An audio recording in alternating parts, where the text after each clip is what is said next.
আসসালামু আলাইকুম ভিউয়ার্স, আশা করি আপনারা সবাই ভালো আছেন। তো আজকে আমি আপনাদেরকে এমন একটি সেটিং সম্পর্কে জানাবো যেই সেটিং সম্পর্কে আপনারা এর আগে কখনো জানেননি। তো আপনারা যদি আমার ইউটিউব চ্যানেলের নতুন দর্শক হয়ে থাকেন সেক্ষেত্রে আপনারা অবশ্যই চ্যানেলটিকে সাবস্ক্রাইব করবেন এবং পাশে থাকা বেল আইকনটি অল সিলেক্ট করে দিবেন।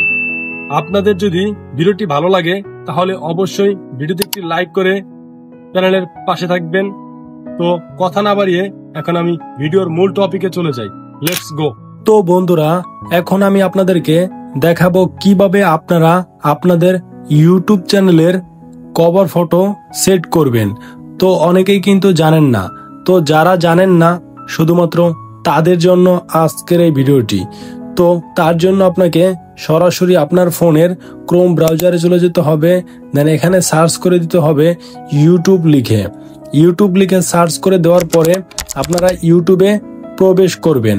প্রবেশ করার পরে এখান থেকে দেখতে পারবেন উপরে একটা ক্যামেরার মতো আইকন, সেই আইকনটিতে ক্লিক করে আপনি আপনার গ্যালারিতে একটা ক্লিক করে দিবেন। দেন গ্যালারি থেকে আপনি যেই ফটোটি আপনার ইউটিউব কভার ফটো হিসেবে সেট করতে চাচ্ছেন সেটা এখানে সুন্দর মতো বসিয়ে দেন সেভ অপশনে ক্লিক করে দিলেই কিন্তু আপনার ইউটিউব চ্যানেলের কভার ফটো সেভ হয়ে যাবে। তো বন্ধুরা, এইভাবেই কিন্তু তোমরা তোমাদের ইউটিউব চ্যানেলের কভার ফটো সুন্দরভাবে সেভ করতে পারবে। তো আমার এই ভিডিওটি যদি তোমাদের কাছে ভালো লাগে তাহলে অবশ্যই ভিডিওতে একটি লাইক করে চ্যানেলটি সাবস্ক্রাইব করে পাশে থাকবে। ধন্যবাদ সবাইকে।